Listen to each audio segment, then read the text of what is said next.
দৰং মহাবিদ্যালয়ত যি strong room আছে ষ্ট্ৰং ৰুমৰ পৰা পুৱা 8 বজাৰ লগে লগে ভোটৰ যিসমূহ বেলট বাকচসমূহ লৈ অহা হৈছে আৰু দৰং মহাবিদ্যালয়ত মুঠ 12টা কক্ষত ইতিমধ্যে যিহেতু আমি উল্লেখ কৰিছোঁ যে শোণিতপুৰ জিলাৰ বৰচলা ৰঙাপাৰা আৰু তেজপুৰ সমষ্টি মুঠ 12খন জিলা পৰিষদ আৰু 12খন জিলা পৰিষদৰ বাবে আছুতীয়াকৈ 12টা কক্ষ দিয়া হৈছে। 12টা কক্ষত ইতিমধ্যে 10খনকৈ টেবুল দিয়া হৈছে প্ৰতিটো কক্ষত আৰু পুৱাৰ ভাগত যিহেতু প্ৰথমেই বেলটৰ পূৰ্বে পোষ্টেল বেলটসমূহ ইতিমধ্যে গণনা হৈছিল। পোষ্টেল বেলটসমূহ গণনা হোৱাৰ লগে লগে বহুকেইটা কক্ষত ইতিমধ্যে পোষ্টেল বেলটৰ গণনা সমাপ্ত হৈছে, কিন্তু 12খন জিলা পৰিষদৰ অন্তৰ্গত দুটা কক্ষত বিশেষভাৱে শোণিতপুৰ জিলা আয়ুক্তগৰাকীয়ে উল্লেখ কৰিছে যে মিছামাৰী জিলা পৰিষদতে আটাইতকৈ যিহেতু ভোটদানৰ হাৰ পূৰ্বতকৈ বেছি, গতিকে মিছামাৰীত হয়তো কিছু সময়ৰ প্ৰয়োজন হ'ব।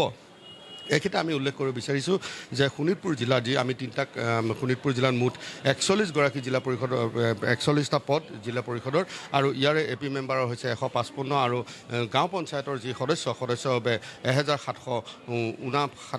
1759টা পদ। গতিকে ইয়াতে বিশেষভাৱে আনকণ্টেষ্টেড হৈছে জিলা পৰিষদৰ 5গৰাকী শোণিতপুৰ জিলাত আনকণ্টেষ্টেড, এপি মেম্বাৰ 36গৰাকী আৰু গাঁও পঞ্চায়তৰ মেম্বাৰ 260গৰাকী আনকণ্টেষ্টেড হৈছে। কিন্তু এবাৰ তুলনামূলকভাৱে চাবলৈ গ'লে যে ভোটদানৰ যি হাৰ আচলতে শোণিতপুৰ জিলাত বৰচলাত 68%, বিহগুৰিত 67%, বালিপাৰা উন্নয়ন খণ্ডত 70%, ৰঙাপাৰা উন্নয়ন খণ্ডত 71% আৰু গাভৰু উন্নয়ন খণ্ডত 70%। ইয়াৰ পৰা চাবলৈ গ'লে তুলনামূলকভাৱে কিন্তু ভোটদানৰ হাৰ যিহেতু আমি উল্লেখ কৰিছোঁ যে শোণিতপুৰ জিলাত 3,07,523গৰাকী পুৰুষ ভোটাৰ আছিল, ইয়াৰে 2,09,201গৰাকীয়ে ভোটদান কৰিছে আৰু মহিলাও সমান্তৰালভাৱে 2,21,917গৰাকীয়ে ভোটদান কৰিছে। তুলনামূলকভাৱে কিন্তু মহিলাৰ ভোটদানৰ হাৰ এইবাৰ যথেষ্ট উন্নত, পূৰ্বৰ তুলনাত পুৰুষতকৈ প্ৰায় 15,000তকৈ অধিক মহিলা ভোটাৰ এইবাৰ ভোটদান কৰিছে আৰু শোণিতপুৰ জিলাত মুঠতে 69.88% ভোটদাতাৰ ভোটদান কৰা হৈছে।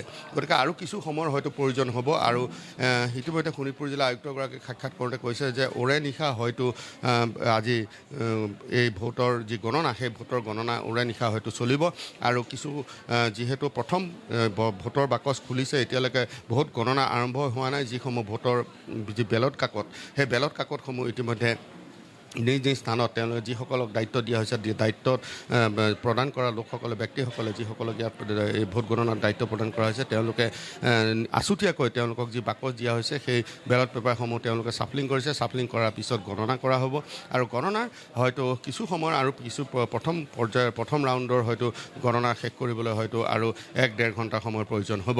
গতিকে এনেধৰণেই শোণিতপুৰ জিলাত এতিয়া আমি যি আছোঁ, ইয়াতে বিহগুৰি আৰু বৰগাঁও দুটাকৈ জিলা পৰিষদৰ গণনা ইতিমধ্যে দুটাকৈ কোঠাত চলি আছে আৰু সমান্তৰালভাৱে দৰং মহাবিদ্যালয়ৰ মুঠ 12টা কক্ষত এনেধৰণে আৰু প্ৰতিটো কক্ষত 10খনকৈ টেবুলৰ ব্যৱস্থা কৰা হৈছে। 10খন টেবুলত অৰ্ণৱনাথ, আপুনি যিটো পৰিৱেশ দেখুৱাইছে তাৰ মাজতে এটা তথ্য জানি ল'ব বিচাৰিছোঁ যে তেজপুৰত বিশেষকৈ আঞ্চলিক পঞ্চায়ত, গাঁও পঞ্চায়ত অথবা জিলা পৰিষদ এই তিনিওটাতে বিনা প্ৰতিদ্বন্দ্বিতাৰে জয়ী হোৱা প্ৰাৰ্থীৰ সংখ্যা আপোনাৰ লগত আছে নেকি এই মুহূৰ্তত?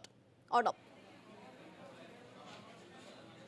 হয়, তেজপুৰ সমষ্টিত আৰু বিশেষভাৱে তেজপুৰ সমষ্টিত বিনা প্ৰতিদ্বন্দ্বিতাৰে জয়লাভ হোৱা নাই। আমি ইয়াৰ পূৰ্বতে উল্লেখ কৰিছোঁ এটা নদুৱাৰ সমষ্টিত 4টাকৈ জিলা পৰিষদ ইতিমধ্যে বিনা প্ৰতিদ্বন্দ্বিতাৰে জয়ী হৈছে আৰু এটা ঢেকীয়াজুলি সমষ্টিত এগৰাকী প্ৰাৰ্থী বিনা প্ৰতিদ্বন্দ্বিতাৰে জয়লাভ কৰিছে। তেজপুৰ সমষ্টিত জিলা পৰিষদৰ বিশেষভাৱে ক'ব লাগিব যিহেতু 4টা জিলা পৰিষদ তেজপুৰ সমষ্টিত আছে। ইয়াৰে ভোমোৰাগুৰি জিলা পৰিষদত 3গৰাকীকৈ প্ৰাৰ্থী প্ৰতিদ্বন্দ্বিতা কৰিছে আৰু বাকী জিলা পৰিষদকেইটাত 2গৰাকীকৈ প্ৰাৰ্থীয়ে কংগ্ৰেছ আৰু বিজেপিৰ প্ৰাৰ্থীসকলে প্ৰতিদ্বন্দ্বিতা কৰিছে।